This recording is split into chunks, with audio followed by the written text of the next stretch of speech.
means truth. So tell me about your spiritual journey.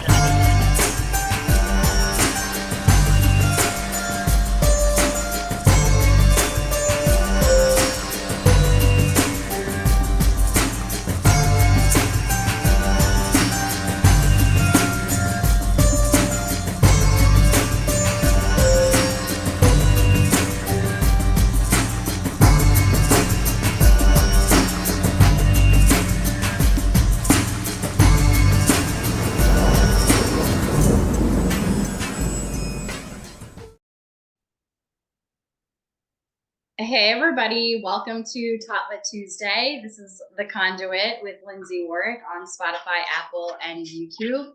So excited to have my guest here today, Vanessa Perry, intuitive counselor. How are you? I am great. How are you?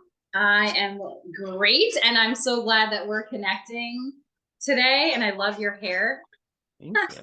Thank you. It's so funny because it was purple, and then like the way that my hair, like lets go of color is always so weird. So it's like I didn't do this on purpose, all these little patches, but I'm like, it works. I'm so excited. Oh yeah, it's like a fun blue, like an indigo blue now. Yeah, So crazy. I Anyway, absolutely, I love it. Love it. thank you.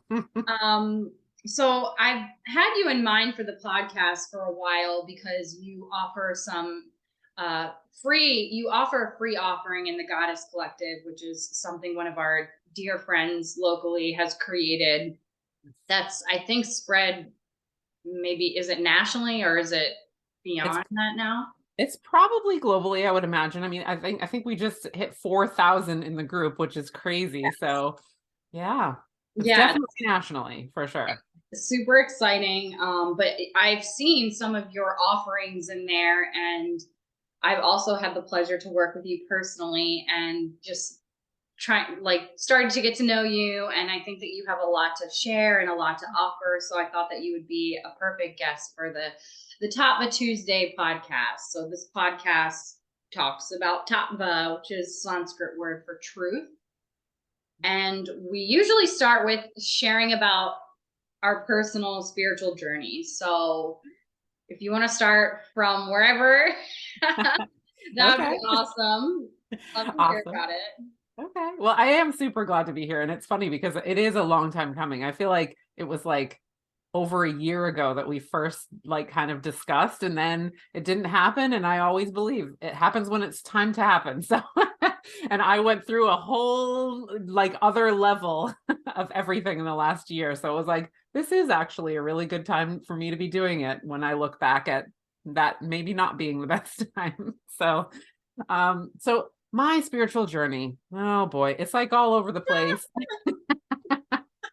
I knew we were going to laugh a lot on this. Yeah, Just yeah. our personal conversations. I knew that there'd be so much laughing. So I'm excited. Sure. I think that's probably the natural way that I process things is just like through laughter. It's like an energetic shift of everything is laughing, and I love to do it. So yeah, we're gonna laugh a lot. Especially, there's a lot of things a lot of things in my life that are worth laughing about. Same. Yeah. So my spiritual journey, I mean, I grew up kind of like in a Catholic home, but not really. So it was like my grandmother was like super Catholic, going to church, expected everybody to do the sacraments, like all that kind of stuff. My mom kind of broke away from it a little bit. We moved away. We were like living in the woods. So there wasn't really much there, but a lot of the principles were there. And so I was probably, I think the first time that I really felt like a spiritual connection, I don't know, I had to be like 12 or 13. I started to go to a Pentecostal church because, yeah, I know, right? Total shift. Immediately, I'm like, what does that mean? Yeah. What is Pentecostal? Yeah, I don't even know. Like right now, I can't even describe like why did I go there? I don't know. I think I met somebody on the school bus and her father was the pastor, and it was like, okay, let's go. The Pentecostal church is like, they're deeply spiritual. They're kind of like, like dress code is the women wearing dresses and things like that. And there's like, yeah, like there's like some rules that were not really part of my Irish Catholic, really loose, we do what we want type thing. But I mean, I really loved it. There's a lot of singing. It was actually the first time I ever did mirror work because, Oh, yeah, right. Like one Sunday, we would go and stand in front of the mirror and like do affirmations and like talk to ourselves and talk to God. And I'm sorry if you can hear my dog barking. I can't hear your dog at all. Okay, she's going nuts. But yeah, so it was a really great experience and the people were wonderful and it was a small town thing. We went to church camp and I was the runner-up camper of the year, which was like, What qualifies one to be the runner-up camper of the year at the church camp? I don't Inquiring know. minds want to know. To this day, I don't know, but I have a giant trophy. That's like, runner-up camper of the year. I think it really just has to do with like embodying, the spiritual journey, embodying like love and care and all of that kind of stuff. And I don't remember like too much detail about being in that church, but I just remember it felt really good, like the feeling that I got of being connected to what I now would call source. But then it was like, God was the word that we'd use. I did like Bible quizzing, competitions and everything. I love it. Yeah, it was pretty wild when I look back at it now.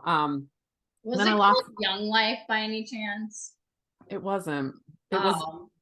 I Gosh. went to this church camp or Christian church camp called Young Life. And I actually had a really amazing time there and I learned swing dancing there. I remember I liked that part of it. But everything else, I was like, what am I doing here? I Yeah. do remember at one point they had us like go outside and find a tree, kind of similar to like what we do in the gatherings sometimes, Okay. and just sit down and pray. But that's all I remember about that. Anyways, Yeah. sorry. But Side isn't that I think that's crazy and wonderful. Like to be able to put the connections to be like, ooh, and I got goosebumps talking about it. Like you felt the feeling, right? Like it wasn't Yeah, maybe the best environment, but the connectivity, like mattered. And once you feel that connectivity, it's almost like, or not almost, you definitely can't forget it. So right. Yeah. Church yeah. camp runner of the year. Runner up Scary. camper of the year. Yeah, and I think I went to that church for a really long time, and then I went back to the Catholic Church. Like when I went to college, I went back to Massachusetts, where I'm from, and like it was back to the Catholic Church, and I went to Catholic Church up until I moved here to South Carolina 4 years ago. Um, because I really love that spiritual connection. I felt connected. Like when I would walk into a cathedral, it was an immediate feeling, right? Like of just the grandiosity of what this is representing, and I love the ritual of a Catholic mass where we're like doing this and that, and we're getting up and we're kneeling and Oh, you like that part of it? yeah. Bless you. The getting up and I'm like the sitting down, the kneeling, then you're sitting, then you're standing, then you're sitting, then you're standing. I'm like, what's going on? And I've never heard, I love that actually, that you said that you love that part of it, because that's the part that I would question. Why are Yeah. we doing that? Yeah, and I mean it's possible that it's because I'm an athlete. Oh, you're like, whoa, moving. I'm working out at church. Yeah, right. Like, maybe it was like I get to move my body, or it could be the ADD thing where I like can't sit Oh, still, something so I get to new. move around, right? I love it.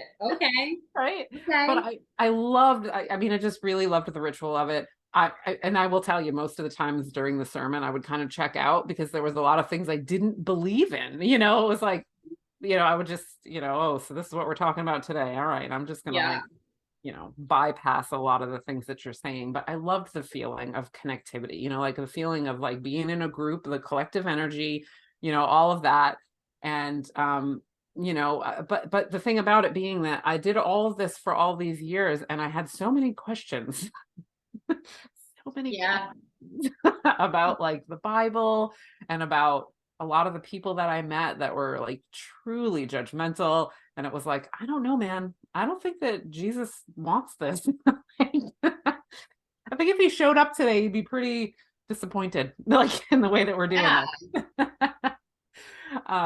So yeah, like that I mean, I felt like at that time though, it was the only way I knew that spirituality kind of existed. Or maybe it was just comfortable for me because, you know, it had been a lifelong journey. I didn't quite like understand the connectivity outside of like a church setting, until I got here in South Carolina. Okay. What Um, do you know? I know, right? You'd Yes. go to a really Christian area and find non-Christianity. I know. Like basically go to the Bible Belt, but then find a coven. Yeah. Oh my God. Like that needs to be a quote. Can we quote it? We'll quote it. We're We quoting should, it.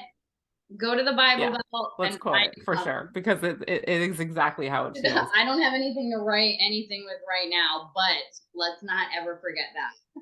Yeah, because it is exactly that. And it isn't that I didn't have other, like I had friends that were, you know, more deeply spiritual aside from the church, but I just didn't get it. You know what I mean? It was just kind of like, I didn't get it. This is all I know. This is how I feel. It felt strange to go over there. But then I came here, and the first time I went to church, I heard even more things that were just not aligned with my belief systems about people.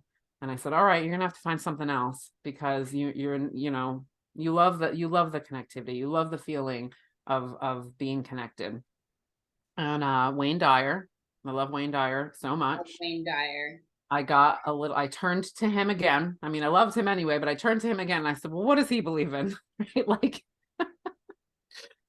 and it was, you know, kind of that introduction to the source energy, you know, and realizing that that was what I was connecting to, and that exists everywhere. It exists within me. It exists any space that I want that to be in, I can create. And that was like blew the doors off of everything. I was jumping in. I was, you know, I joined the goddess group and, you know, started to do circles and Koya and all this. And I was like, where has this been my whole life? Mm-hmm. This is way better because it's love based and not like, you know, Punishing. structure. Yeah, punishing structure, you know, like all those things that make you feel kind of bad about some of the things that you're doing in your life. Mm-hmm. So, I mean, that's like in a nutshell, I would say, like to try to summarize my journey, but obviously there's a lot of ins and outs and confusions and whatnot that have come along the way. Well, I'm here for all of it. So whatever you want to share, I'm here for. And I'd love to talk about, you know, how we had talked probably over a year ago and now things have shifted for you. And you said that now is probably a better time for you than when I originally asked. And I of course trust in the divine timing. But I want to hear from you what you mean by that. If whatever you want to share to whatever capacity, what you were going through then, or maybe what you've gone through the last year, because it sounds like you went through a really big transition. Yeah, I did. And I'm an open book. So, I mean, probably to a fault. I mean, I feel like sometimes it's like, you know, when I go back and listen to some of the old podcasts that I did with my podcast partner, I'm like, wow, like that's out there now. Like, anybody I can overshared. right, yeah, anybody can hear that and know that, okay, you know. Yeah, it was a little over a year ago. I was going through like a breakup. I was going through having to move from a place that I mean, I thought I was going to be renting this house forever. I mean, it was kind of like the deal was that, hey, as long as you want to be there, you be there, and I'm taking care of the house. And it was, you know, it was this wonderful thing. So it was like, it felt like the rug got pulled out from under me in so many ways. Mm-hmm. Business wise, you know, working for myself, I was doing okay, but I feel like, you know, there was next level that needed to be hit and I couldn't do it. And so I was just struggling so hard. And I felt like I had faith then, right? Like I felt like I trusted the universe then. But now when I look back at a lot of the things that I was doing, and I was just in trauma mode, I was in survival mode. I got thrown into a you have to get into action and spinning my wheels kind of mode. And it's hard because when you do what I do, and you're putting yourself out there, it's really difficult to be honest sometimes, to be really like hey man, foundation wiped out from under me. I don't know what the hell I'm doing right now. Yeah. Uh-huh. But yeah, so that was a hard time for me, but at the same time, there's no quit in me. There's nothing but like figure it out in me. Mhm. And so I went through a period of time of having to learn how to surrender, truly surrender. Ooh, Um, yeah. yeah, having to learn how to find stillness and be in stillness, and having to allow people to help me and take care of me, which is something that never has been really that accessible to me. So it was a very long journey to where I am today, where I have so much more faith in things. I have so much more chill. I have so much more flow. I'm really, the action oriented survival mode person is subsiding, maybe for the first time, and that's like weird to say, given what I do for a living. But this is why I understand that every client that comes across, it's like, hey, life will do you in. I get it. Yeah. So yeah, so like I feel like now with the calmness that I have, it is easier to talk about those things. It's easier to be able to, it always is easier, right? Like when you're in it, it's harder to Oh, say, yeah. yeah. Yeah. Definitely. I can relate, as I'm sure everybody on earth, every human, Yeah. every spiritual being having our human experience can relate. It sounds like you went from a masculine operating system, the masculine energy, which is the action, the yang, the go, go, go, the structure, the this, the that, the planning. When we have our rugs, our figurative rugs pulled out from under us, we are forced to be in our feminine flow. And for me, I can relate. I just got chills. Weird. Um, in November, for me, it was losing my professional job that took the rug out from under me. Mhm. And I didn't do well with it. It was like, Yeah. it was a crash landing for me because yeah, when our foundation is rocked, our root chakra, our first Yep. chakra gets completely spun off. And then that is our safety system, right? And then we don't feel safe. Mm-hmm. We're forced into this surrendering. Yeah. And I love that you brought up surrender. I was just speaking about this to a friend of mine. She is in town from New Jersey, and I've known her for years. And she and I had lunch the other day, and she said that I was different. And I asked her what she meant by that.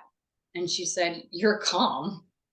And I laughed and I said, "I am." She said, "Yes, you are." And I took it as a compliment. Yeah. I've just been through, we've all been through so much. And I've personally been through a lot, as you know, Yeah. you know. Uh-huh. And to have somebody that's known me for years and years say that I've changed and I'm calm was Yeah. nice. Yeah. And a couple years, woo, time. What's time? So not It's all made up. good. I know.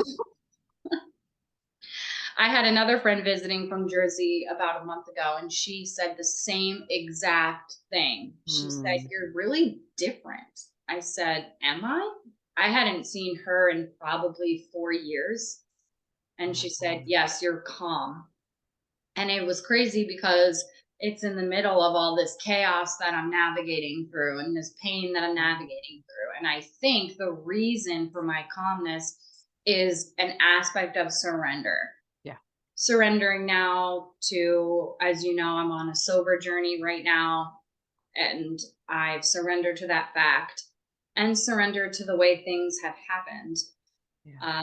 The past few days, I was asking myself, why did this happen? Why did that happen? And I was driving myself insane. And I believe that God or source, spirit, goddess, God, whatever you call it, speaks through other people sometimes. Like we'll get our messages from songs that come on, or people, or animals, absolutely, in all the things. Yeah. And this guy said to me, because he was aware that I had been asking a lot of questions about why. And he shared with me this amazing story that I want to share it. I think, because I think you'll love it. Everyone will love it. And we talked about surrender and whatever. Awesome. So he said that, and I don't know if this was a real study or if he was just, this is some analogy that he told me, but he said that there was at one of the Ivy League schools, for their final essay question, the only word was why. Mm. And these Ivy League students, 30 students or so, like pages and pages about why is needed. Yeah. Only 2 out of the 30 passed. One of the answers was because, and the other answer was why not. And I just got chills again. Yeah, me too. He said that you will consume a lot of your mental energy and emotional energy by focusing on the why. Mm-hmm. But it doesn't fucking matter. It doesn't matter. It doesn't even matter. Nope. Because it already is. Like it what, happened. It is. Absolutely. I'm never going to jump into anybody else's brain and fully know what or why. Yeah. And even if I did get a response or any type of explanation, would it even be enough for us? So why not? And because. And he just like sent me on my way. I was like, yeah. You know? I love that. I love that so much. I love the story too, because we are smart, you know, all the other students tried to rationalize and this is why we need to know and blah, blah, blah, blah, blah, blah. It's not even about the why. It's about what comes after the why. I think what happens, how we process, but you're the counselor. So I wanted to share that story with you and see if you had any like thoughts, feelings. Oh, I have all the thoughts and feelings. I want all your thoughts and feelings. Like my brain just went. You're like, wow, okay, yeah, let's talk about it. Let's talk about where your brain went, what you're thinking. And then also, can you share, you know, what it means to be an intuitive counselor? Okay. Well, I'm gonna jump into this because like I'm just, I know we're like, I'm so into this why thing. Because to me, the greatest gift, and again, like Wayne Dyer, I don't know what it is about him. There was just a connectivity. Like it's the second that I learned about him, I was like, this guy, like he's speaking to me.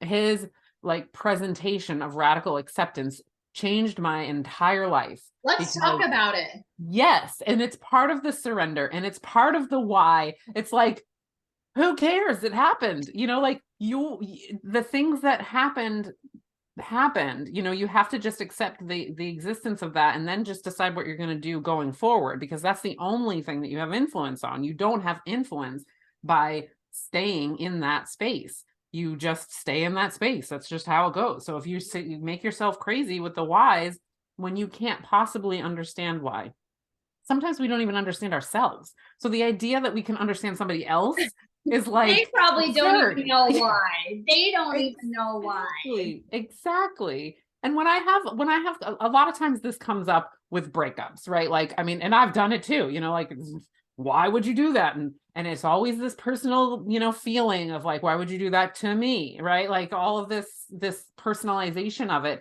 and trying to understand somebody's actions when, you know, even if they told me, right? Like, and this was something that I did personally. I was like, even if I sat down with this person and they told me why they did it, I'm probably not going to even believe them. And then what's the point? Would it even be enough? Exactly. Right. Like, and then I'm going to be mad that I felt like I got lied to, and I'm going to go on a whole other journey. I don't want to be on any of these. It'll just open up Pandora's box of more questions. Right. And it was like, I just want to sit in the acceptance of, man, like that happened. It's done. You don't want it. And that's all you need to know. Go do what you want, find what you want, be where you want. You know, it's like hit like a ton of bricks of being like, yeah, I guess that makes a hell of a lot more sense than staying in that space where I don't want to be. And So, radical acceptance, I'm assuming, and you can correct me, is mhm. just having acceptance no matter what. Yes. Yes. I love the concept of radical responsibility and now radical acceptance as well, because you have to take, I don't, now we can talk about this. I don't believe in a victim mentality. I think that there is a level of participation. There are exceptions to that, I think, but overall, there is a level of we have free will here. You know, Absolutely. I love. God, I feel like we could talk for hours and I know. hours. I We don't even know totally what could. I asked you to talk about first. I still have it. I still have it that I have to talk about the intuitive counselor thing, but I like the journey that we're on. And the why, the just because and why not. Yeah. Well, I mean, it sparks a lot. And I think that that's, I mean, when we're talking about these concepts, but it is, things that go with my personal journey, of being like, well, that is what it is. And to me, that is actually an act of spirituality, right? Because I'm allowing myself to be led. I'm allowing myself to, be told and be shown, and then, walk the path. So I don't have to cut off my connectivity with source so that I can go back in time and stress myself out. It's like, just trust that even these terrible things that have happened to you, like you said, the level of participation, that is a very, very hard thing. Very hard thing. And I went through it. The last year, part of my personal journey was, yeah, some of those things didn't just happen. You did it. You trained people to expect certain things from you, and then you got really mad when they did, and that's your fault. That's something you have to take responsibility for and change, right? Like, you can't be mad that they took advantage of you because you gave them the platter. That's your responsibility, right? Like, Yeah. that ethical responsibility. Or you stayed there and tried. Knowing, in the knowing of what you knew, you stay, or you try to, for me, rationalize red flags, or Yes. stay for potential, not for as is. Yeah. Yeah.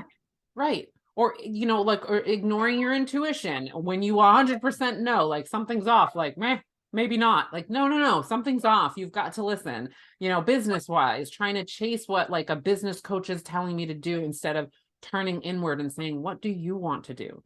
You will be supported. You just have to figure it out. Like, you have to Yeah. sit in it and stop following things that you don't want, because when they come to you as a manifester, they're going to come to you. You're not going to want it. And it's going to be, like, quote unquote, time wasted. You got to shift that mentality. So yeah, it's radical acceptance, like radical responsibility, that to me, it's an empowering thing. When you can step into that space and just, you feel like you're somewhat untouchable, because you know that even when you're touched and when you're hurt, you'll be okay. Yeah, I think it is. Yeah, it's definitely empowering, because it's like once you have that awareness of who you are and what you are and what you've done, then you can, it like relieves some of that burden. Yeah. And then you can say, okay. And it also helps me to be able to forgive, Yeah. because if I can see my part in things, I have to see my part in things and then forgive myself, and that will help open my heart to forgive others as Yeah. well. Yeah. Or even, like, some of the, when we talk about the explanations, it's, the humanization, like, that's just what I call it, because a lot of people they trip over the word forgiveness. They're like, no. And I'm like, okay, then we're just going to turn that person into a new human. And that's all we're going to do. Right? Like, we're just going to look at them as the human being that they are, and use their injuries and their woundings and their trauma responses as your explanation, because they are those people. There are very few people walking on the earth that are pure evil. So many people become something because of other things, and it's unfair and awful, yes, but it's because of their human experience that made them that way. So when you get into that space of humanizing people, you depersonalize, right? And you just kind of sit there and go, it's not even about me. It could have been anybody else in a skin suit doing exactly the same thing. The trigger and response would have been the same. I say meat sack, but I like skin suit as well. You're absolutely right. If you can start to look at things in that way, I used to take a lot of things personally, and now Same. I realize that everything other somebody else does is not about me. Yeah. Yeah. And they don't have the same heart that I have. So Mhm. how could I ever try to rationalize somebody else's behavior or perspective, because we don't share the same experiences or memories or Mhm. traumas or anything. Mhm. So I could never really figure any of that out. So Yeah. I think the why not and because gets me off the hook from going crazy. Yeah, absolutely. It's so great when it's very freeing to just be like, oh my gosh, every single human being is different. So nothing's going to apply across the board. For some people that might be scary, but for me, I'm like, oh, it's awesome. Like I don't have to like deal with many things. Yeah, it is very freeing and awesome. Yeah, I agree, and I think acceptance too is is very freeing. yeah, yeah. And And if it's I hard. but if I overthink it, sometimes it's like, is acceptance lazy? It's like acceptance and then changing things that I can change, like Yeah. maybe my behaviors and such, and then having discernment about what I can't change. Maybe that's like the Yeah. acceptance part. Yeah. Yeah. That's like the rest of the journey, right? Like is Mhm. accepting it is what it is, but then not using it as an excuse to continue going forward with something that sucks. You know what I mean? Like it's like the people who don't want to do the work will say, I am who I am. And it's like, no, that's not what radical acceptance is. Nope, that's not true. I Right? know that is such a cop out. I strongly dislike that. Well, I just am that way, or I am who I am. Okay. Well, I see you where you are in your journey, Yeah. Hmm. and Hmm. there's no sense of responsibility in that type of, Right. you know. Right. Yeah, absolutely. It absolutely shows that it's like I have zero intent to be anything different. If you want to say I am who I am today and I'm working on it, I will stand right next to you and we'll go on that journey. But otherwise, no thanks. Yeah, I have a hard time relating to stagnant Yeah. individuals. Hmm. Yeah, Um, me too. It's yeah, so not I'm non-magical. sure you do. Yeah, I know, Yeah. right? I wonder when you meet people, because you're an intuitive counselor, and I still want you to tell me and tell us what that means exactly. Do you profile? Not profile, but do you automatically kind of start to see them, or how does that? What does it mean to be an intuitive counselor?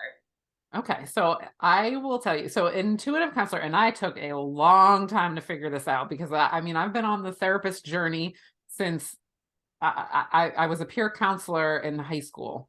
Like they have like this peer outreach group, and it was an election, right? Like that people would write down the names of people that they would go to if they had problems. So it was like a You real remember honor. that?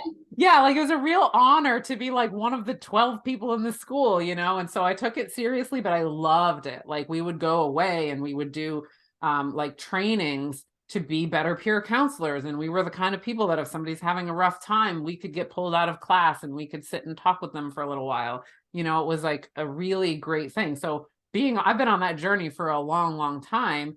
Um, and then when I got into like the clinical journey, it was like, no, this is awful. Like the whole, when you talk about stagnant, like the labeling and the approach being so impersonal, I was like, I cannot do this. I physically cannot do it. I was in and out of the field. I would quit. I would quit on counseling and then go into finance. Like you can't go any more opposite, right? Like I Oh would go from wow. I'm sure. Yeah. Wow. That is super opposite. yeah, because I just couldn't take what it felt like to not see humans as humans that were individuals and, all of that kind of stuff. So I've been on this journey forever. When I decided to start my own business, and I did that because I had my daughter at 6 weeks, I looked at her little tiny body and I was like, I cannot send her to daycare. And, my partner at the time agreed. I mean, we won't get into why, but agreed. And so I was like, the kind of person though that I did love what I did. And I did want to, financially have freedom too. Um, so I did that with that intent, but it ended up being like such a spiritual and personal journey for me to get into a space of who am I as this therapist, counselor person, and shaking all of that clinical, whatever, and just saying, well, who do you show up as? What do you do when you're sitting in these sessions? What are you doing? And it was like, you're just channeling, it's like, that's what you're doing. And I had a friend who reflected that to me, she was kind of like, that's not to say normal, but like that's something that you're doing that's a little bit different. Like you're not using your brain at that time. You're like really just feeling into the moment and using your intuition. And I was like, that is exactly it. Because sometimes I say things and I'm like, I don't know where that came from. And I can't even repeat it. Like, I don't know, I don't know what Mhm. happened. So intuitive counselor, like the counselor part is there, all of my education does help me, in some ways. All of the experience that I've had, as the clinical therapist and the counselor do help me, but my intuition, of like sitting down with somebody and hearing their words and like just kind of feeling in between the lines. Or, sometimes people will tell me a story and like the most random part of it is the part that I hone in on, and they're just like, what? But then we go on the journey and we find the thing that was meant to be. So it's a mix of using that education that I have and that experience I have, and then just my connection to source energy, which is like, to me, why my job is so easy. Like I do not struggle whatsoever with my work because I feel like I get my knowledge from, my research and all that kind of stuff, but then I get this pure, source energy through intuition that really helps me be in the moment with everybody.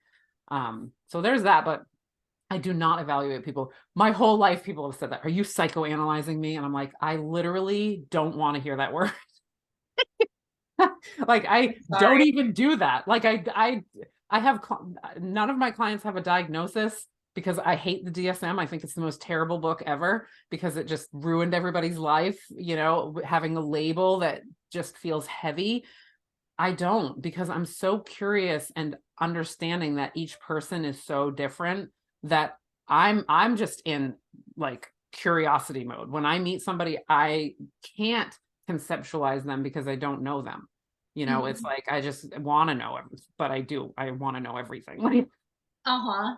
I want to know every person. I'm like, tell me all the things. Like I'm fine with knowing all the things because Mhm. you're not like anybody else. Nobody's like anybody else. That must be really fascinating. So then so you've worked with people for a very long time then. We are very individual, but are there any common themes or common patterns, or is it super individual? Like it really is. I really do believe that it's super individual. I believe that the labels make it so hard. And this is why people are Yeah. like screaming out for validation, because it feels like when you're saying like, and I got goosebumps right now just talking about it, I'm depressed, and everybody else is like, yeah, I know what depression is like. God, it like just takes away your individual moment, instead of being able to say, well, what does depression feel like to you? So Mhm. that you can feel like you're exploring yourself and you're not in this big group of people that, make you feel even smaller than you already do because you're in a depressive episode. I feel like, again, like those labels just kind of wreck things for people. It's taken away that individuality. When we think about common themes, I mean, I think like the only things I believe in really are that everybody has trauma, right? Like, and everybody has a personal journey to go on. And other than that, I mean, it really is because everybody's experiences are different, their nurturings are different, their interactions are different. It's like you can't, you really can't just lump anybody into a group. Yeah. I agree. And I feel, I've always felt drawn to you. I love your energy, and I personally work with you, and I love working with you. And yeah, thank you for sharing that, because I don't think I've ever asked a counselor or a therapist that before about if they've seen Because of course, with the DSM, there are those categories. And then my brain just went off into a whole other tangent. And I'm like looking at the clock, like, God, I don't know if we have time for that tangent today, but maybe we should have a part two. Already. I'm already like, we should probably have a part two, but I'm into it, man. This is because I feel my like thing. I love it. yeah, I love this too. I love discussions. I love, the podcast, and I love talking to you. So yeah, and I love exploring our humanness, Mm, yeah. which is something that I feel I'm personally finally like, I feel like I'm not finally, but I usually have a lot of distractions going on. Yeah. And now I don't. And Mhm. so just exploring the humanness of myself and radically accepting and being responsible, radically responsible, and just sitting and feeling, writing things down and journaling after resistance, Yeah. because I don't want to look at those things. And I think Yeah. that writing them down kind of it really does help get it out. Hmm. But it's something I was resisting for a long time.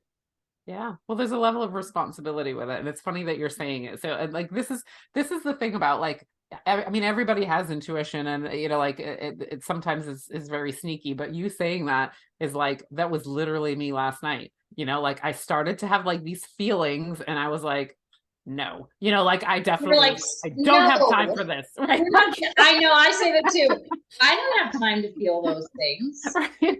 Right. Like I have something else to do right now. I cannot do that. And I got up and I got the paper and I got the pen and I was like, that resistance is telling you something, and it's just going to get stronger. And you've learned over all this time that when you ignore something, it gets stronger and harder. So just do it now. Just process, let yourself sit in it, and you're going to be okay. It's going to pass like a lot faster than if you try for hours to not think about it.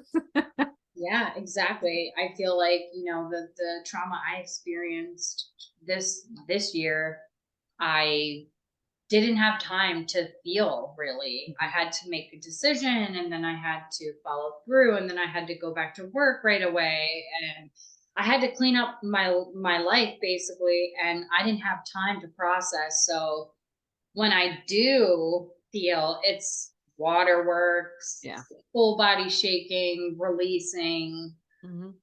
because yeah, I was out too busy Yeah. to feel those things. But it is definitely, I think writing is definitely a helpful tool.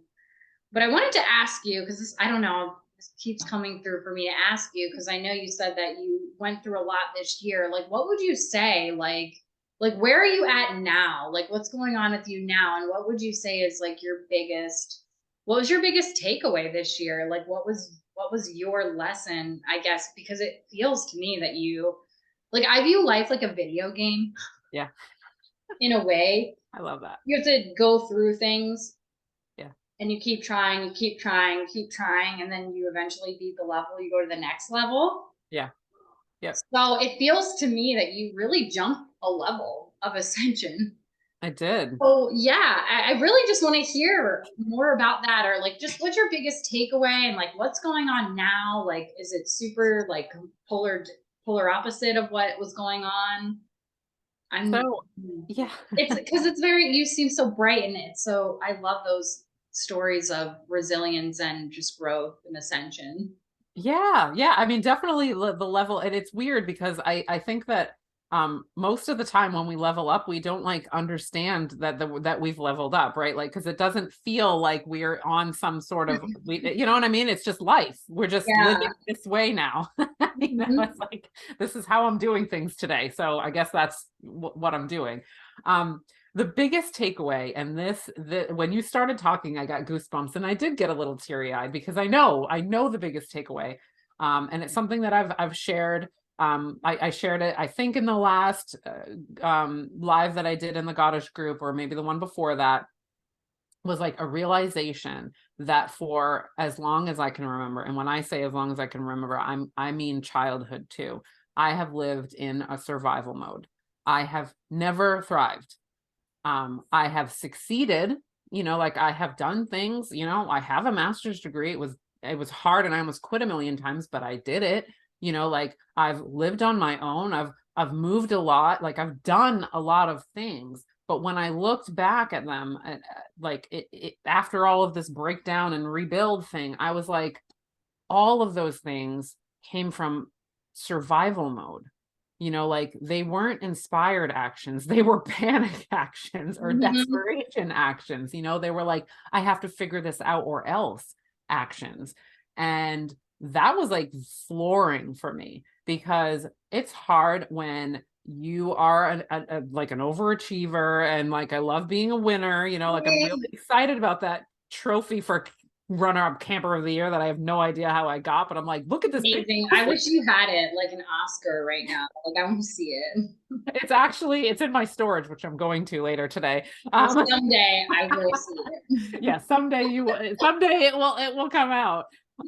You know, like I loved that because I was getting like validation, you know, of the pain that I was in from like the longest period of time. It was like that's what success meant to me, was like it's worth it, or despite everything you find, you know, like you did something that's positive. And then you get feedback from people, right? Like, and everybody's like, wow, you're so brave. And like, look, Oh, you you're just, so strong. yeah, you just think of something and you do it. And I'm like, yes, this is true.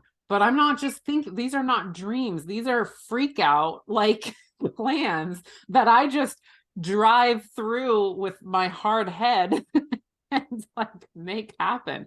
I'll, you know, and then I don't sit in any kind of like satisfaction or, you know, joy. It's always like, what's the next thing, or worrying about it dropping off, because how many times in my life has that happened, you know? So this last year with being forced, and I say forced because it was like, wow, like every single thing you tried to do did not happen. Every single thing, things that made sense, things that were supposed to happen, nothing happened. And I just sat. I was in New Jersey, staying with my best friend. And it was, you know, it was always meant to be a temporary situation. But when all of my plans fell through and I sat there and I thought, well, this isn't where I want to be, but this is the safest place for me right now. Like, Mhm. use the love that you're receiving, use the environment that you're in to just breathe. You Mhm. know, just breathe and believe and understand that you were led to this safest place for a reason, because you haven't felt safe for however long, you know, and it allowed me to do that surrendering, but also to really see how it was like, oh, like when I'm not in survival mode, when I'm in trust mode, oh my God, like I feel so much better. And Mhm. then of course, what happens, you know, you start to ask for things and they just line up, and you start to ask for things and they just line up, and it becomes a flow. So for the last year, I've had to learn how to just trust, really trust that my head and my plans are not always going to be the best thing, that I can think things and I can dream things, but I also need to receive and just Mhm. let things happen. Let things be presented to me instead of always feeling like I've got to drive on. I And love that. yeah, like now I feel like I'm in thrive mode, you know, and it keeps happening where it's like, oh, I'm not, you know, the other day I was like, I'm not working on my business plan. Why? Like, you should be like every night making sure that this is done. And I kind of just sat with myself and was like, well, there's a reason why I'm not doing it. So just let the universe know Feel it. better than you. Reveal it. Right. Just Yeah. okay, I'm paying attention. You know, like, I'm gonna stop doing the tunnel vision, and I'm paying attention and just letting it flow, and it just continues to be better than okay, you know. And so that the biggest takeaway for me was learning that that's a real thing, that when you allow yourself to escape survival mode and remember all of the ways that things just line up for you, it will continue to happen. I think that's such an amazing share, and I I can relate so much to that, especially very recently. I feel that I have always pushed and survived, and I've been fully self-supporting for a long time. Mhm. I'm single, single female over here. Mhm. And once I got kicked out of the matrix and my life sort of fell apart in the beginning of February of this year, I was forced into the flow. And it's moving from that masculine energy into the feminine energy. Mhm. But specifically, my ideas, I'll run my ideas by, trusted people. And usually when I don't act on them and I sit and I wait, like God, goddess reveals the next step for Yeah. me. And it's Mhm. just been so amazing. Like Yeah. it's been amazing, better than Mhm. I could have planned it myself. So now I'm just kind of laying back Mhm. into that flow Yeah. and just in that allowance space and not putting so much, like, I feel like if there's a lot of resistance, like it's like an Abraham Hicks teaching. Mhm. If it doesn't feel good, and I don't mean instant gratification feel good, I Yeah. mean you feel it in your inner being, Yeah. then it's probably not the right thing. Yeah. And I think if there's a lot of resistance and stress towards, why am I not doing my business plan or whatever, then that's probably you're not supposed to be doing it. Yeah. So Absolutely. I love that you shared that idea of surrender and flow and just allowing for, like, I keep saying that it's God doing for me what I can't do for myself, like Yeah. especially with the last hard thing that I went through. And I don't want to get into the Yeah. details on this podcast, but maybe one day I'll be able to talk about the story and share like how God and, like, I believe Archangel Michael like showed me the Mhm. steps of my journey. Yeah. But I love that. And I love that for you because isn't it fucking exhausting? I'm grateful and honored that people think I'm such a badass and I'm so strong that when really hard shit happens to me, not a lot of people check on me because they're Yeah. just like, oh, it's Lindsay. She's Absolutely. fine. Mhm. This one this year got me to my lowest emotional bottom I've ever been at, to the point Wow. where I said things I never thought I'd say about my mental health and that I really desperately needed help. And this idea of, oh, I'm so strong and I'm honored that y'all think I'm Yeah. strong. I know I'm a strong ass bitch and I Yeah. know you are too, because I Yeah. see that those parallels with you and I. Yep. But it is exhausting. It is. I don't want to be in survival mode. I don't want to be strong and resilient. I don't Yeah. want to suffer Yeah. anymore, you Yeah. know? Uh-huh.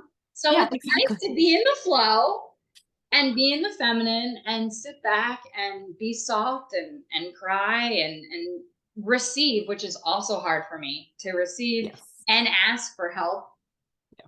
Ugh, you Yeah, know, because it goes directly against all of that, like, well, if I I'm got so this. strong and everybody, right, like everybody's praising, and so I've bought into it that that's what strength is, and then you're like, no, that's not, that's what stubbornness is. That's what blocking off love because you're afraid is. That's what trauma response is because people have let you down. Like those are not, Yeah. we're not going to celebrate those anymore. Like hyper individualism, hyper Yeah. independence. I got this. I'm fine. I'll fix it on my own. Well, I got to a point where I was like, I'm not fine. I'm not mentally well right now and I need Yeah. help. And I Yeah. think that was probably the strongest moment for me Amen. Yeah, when you break absolutely. through those barriers, because I'm stubborn ass. I'm a Capricorn. I'm stubborn. I'm super stubborn. Like, and I want to do things my way, but when I put my ego aside and when I trust, right? Like you said, Yeah. that trust is it's so important Yeah. for And me. yeah, absolutely. And trusting that it's like that it could be a zigzag and it's fine. I mean, I think that that's part of it too, of like being, when you're allowing yourself to be led, it means that sometimes you're zigzagging and people don't need to understand that, that you can go full steam ahead over here and then take an absolute left turn and that's still right. Like that's still Yeah. because whatever you needed to learn along this part of the path, you needed to, and that was the only way you were going to learn that. Okay. But now we're making a left turn, and like being okay with changing your mind and being okay with being led. And it doesn't, it doesn't negate how strong you are. It doesn't negate how strong or how smart you are. it really is like the best way, like I envy people who found this a little bit sooner, but I'm glad that I'm here And now. I'm like, I didn't have to struggle. I didn't have to suffer to grow and learn. Oh, okay. Yeah. Like this really is Now way it's, easier. I know, isn't it nice? But I've really enjoyed our conversation today. First, I just, coming to a close on an hour already. I can't even believe So it. fast. I know. I'm like, what? Okay. Is there anything else that you want to share today before we close out? Or I mean, I really just like, I can't push it enough to just be like, oh my gosh, like don't follow anybody, follow yourself, like just understand the individual that you exist as, and like just breathe into that, because it really changes everything, whether it's the mental illness side of it, or whether it's the the living life side of it. Anybody who's listening, I really just want them to be like, this is all individual. You are an individual. You get to be an individual. So that means your spiritual journey is going to be yours. That means your life journey is going to be yours. Allow that to be, and you'll be happier. We like a promise. yeah. I can make that promise. I love that. And you're right on time. Like there's no time frame where you have to do something or have something done or have this or that. It is, I love that you emphasize that it is in an individual journey. So how can people connect with you if they would like to connect with you? I don't, if you want to share about when you do your free offerings in the Goddess Collective, and then also how people can reach out to you if they would like to work with you for intuitive counseling. Yeah. Okay. Well, so yes, on the first Thursday of every month, I am live in the Her Sacred Circle Goddess Collective group at 10 a.m. It is a group for females or female identifying people, but I work with a lot of men individually. So if you're a guy and you're watching, like you may miss out on the lives, but I still have the information after. So if you want that information, reach out. So I can be found there. I can be found at Facebook, Vanessa Perry Intuitive Counselor. I'm right there. VanessaPerry.net is my website, and I can be emailed at vanessaperrycounselor@gmail.com. I am also on Instagram, and it's the only one that's not streamlined, because it's c.stars.site. I like that a lot. Yeah. I don't know. There was just something about the Instagram where I was like, that's got to be different. I don't want to be Vanessa Perry Counselor anymore on Instagram. I love it. Well, thank you so much for, your time today and just meeting with me and sharing your experience and wisdom and strength and all the things. So Thank you for having me. Yeah, and I'm sure everybody got something out of this. Definitely, y'all reach out to Vanessa Perry if you are feeling the call. She is amazing to work with. And I hope y'all have a good rest of your week. Thanks so much for tuning in. Yeah, thank you.